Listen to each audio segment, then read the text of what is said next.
宇峰哥，最近在中国有一段影片非常红，跟我们台湾是有关。好，这影片怎样？有一个中国的外送员来到台湾，他来到台湾就送外送，结果没有，这画面很正常，也没有什么啊。结果竟然有244.9万人看，对，结果这个原因一探究下去，眼泪都要流出来了。对，这段影片如果是我们台湾的朋友看，真的没有什么，对，这就是我们的日常啊。什么意思呢？就是一个外卖的一个小哥，然后呢，他去骑车送外卖，对，就是这样。你知道吗？台湾有更多的影片，行车记录器更精彩。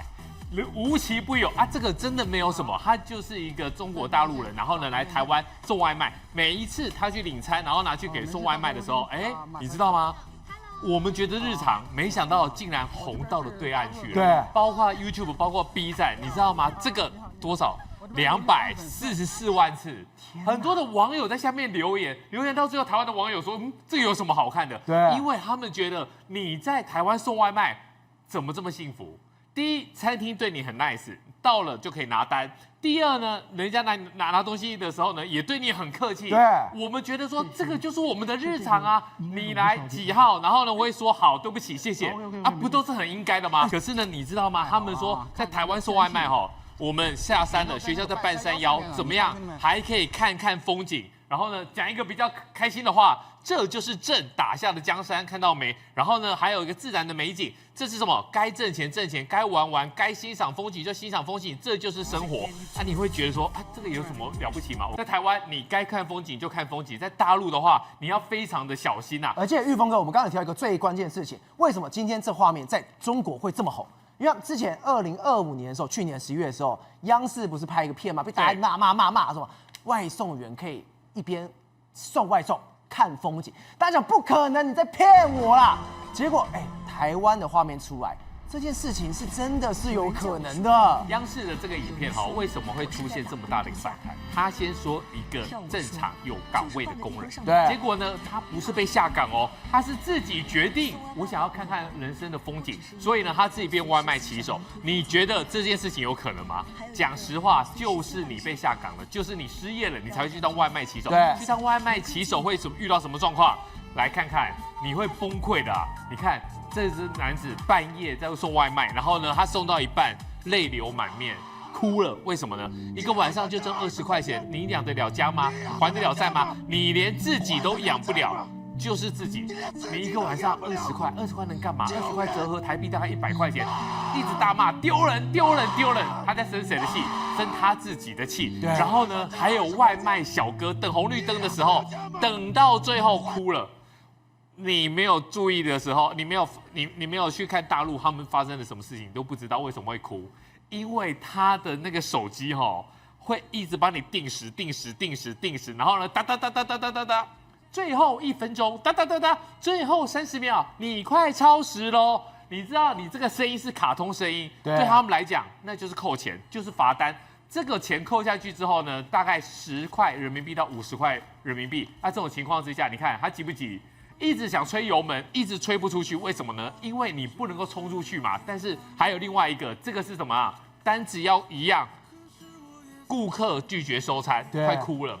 为什么？因为他不收餐就会怎么样？给差评，给你差评。第一个你要赔餐费，我1天的薪水又没了。我告诉你，你那个不是1天的薪水而已，赵哥，那个是一个很可怕的连锁反应。为什么他们会这么样的一个痛苦？你看外送员餐厅出餐慢，崩溃打自己耳光，非常的难过。你要去拜托餐厅，餐厅不出单给你，你就会遇到我刚刚的状况，哒，您快超时喽，然后最后就爆炸，好像是一个炸弹的一个特效，叭，你已超时了。你第一个你会被差评，然后你就要扣钱。对。第二个系统会锁你的单，你以后就只能送什么？送垃圾单。以后山高水远的东西都是你送，那你送那些单，你会发生什么状况？你又会超时。所以为什么每次时间到都快崩溃？然后呢，你看还有这个骑到昏倒，走没2步又昏倒为什么？他继续接着送餐，就是我们跟你讲的，你不把单送完，你就没钱赚，而且这是一个连锁反应。什么叫连锁反应？当你的单越来越差的时候呢？你最后就会挣不到钱，你已经失业才去送外卖，你到最后连钱都赚不到。瑞哥，我们现在才知道，在中国真的人是有分3、6、9等的。在中国，我们之前有讲过一个叫亮正哥，之前不是把那个证拿，这原本要发生就是有那种行车纠纷的时候，有个亮正哥，最后被大家骂死了。结果今天更厉害了，还有叫做亮一姐，出车祸第一件事情，先把公安外套穿起来。那么，如果你是真正的公安、真正的警察，还是中共所谓的武警呢？那么你穿起你的制服呢就没话讲。结果呢，在北京的这一起车祸，应该是一个小擦撞了，一个小追撞了。那么前面这部宾士车，这个女的本来一个臭脸，结果她突然间打开了后车厢呢，穿上了这件制服啊，这件外套啊，那么整个人都改变了，气场不一样了。没有错，因为她后面写一个西藏公安。西藏公安以后呢，哇，他整个气场都不一样。他本来脸臭臭的嘛，对不对？然后呢，在等待这个报警了，也要等待中国的这个交警啊来那个处理嘛。那他从后面穿上这一件这个外套了以后，整个人突然就活了，连腰杆都挺直了，觉得非常的挺拔。那个笑容，脸上本来那个臭脸啊变成笑容，为什么？对，就因为后面写的4个字叫西藏公安。就算你是西藏公安，你是在嚣张什么东西呀？你发生车祸这个地方是在北京对，像刚刚那个讲的那个北京那个西藏公安那个事情，对不对？那么一定有关系，为什么？因为后面把行车记录器泼上去的人，他的微博账号被清空了，你知道吗？就表示他真的有关系。对，没有关系，他什么封他的微博账号，怎么把他微博里面的东西全部都清空嘛？好，那么。我觉得14亿的中国人民，咱最不能接受的是说啊，那么有些人呢、仗着自己是个官，不管你是不是9品芝麻官，你就仗势欺人。那么在贵州发生这个事情更可恶啊。那么有一个女生啊，她因为没空，所以请朋友呢帮她下去遛狗，然后用绳子牵着2只狗去遛狗。结果有一个男的，那么他自己本身也来遛狗，但是他的狗呢没有牵那个绳子啊，没有系绳子。就他的狗去咬人家的狗，那照你这样讲，你把那个狗主人把那个狗拉开不就好了吗？没有，结果呢，那个狗主人这个男的呢，非常恼羞成怒之下，竟然痛打这个女生的2只狗啊！所以他的好朋友赶快打电话求救，对，你的狗啊，现在有人在痛打你的狗啊，赶快下来啊，怎么办呢？他这个男的，我拿他没办法。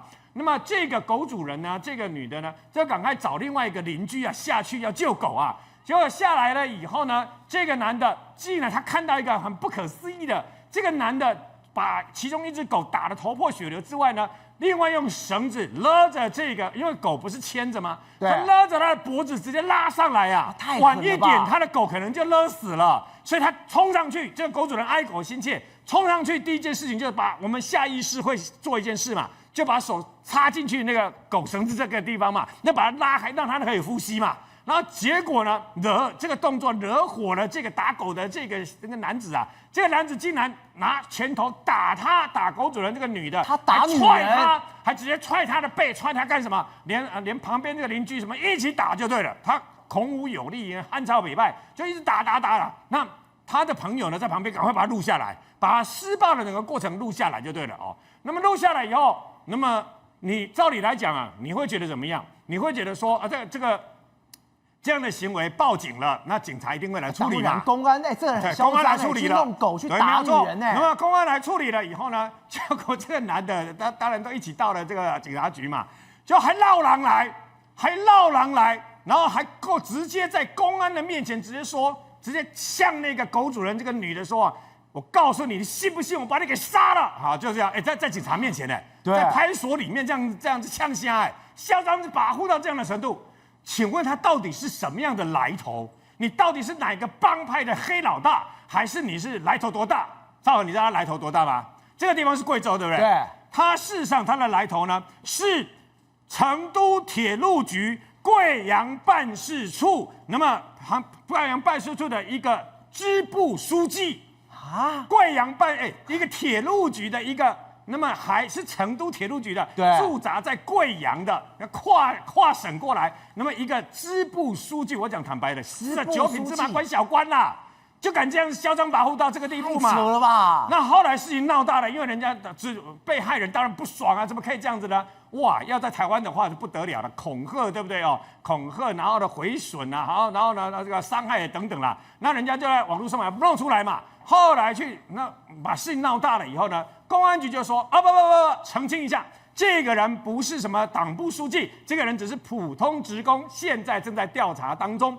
中国是这样，如果你的事情不够大啊，你来头不够高，被害人啊，那我就弄你这个被害人就对了，对，把大事把事情压下来。那如果闹到无可复加的话呢，不好意思啊，我就调转枪头来，反而对这个嫌犯嘛。宏观取材，厘清真相，犀利精准，深入剖析，时刻掌握关键新闻时事，不漏接。老时段，新气象，我是钟浩和，关键时刻2.0全新出击。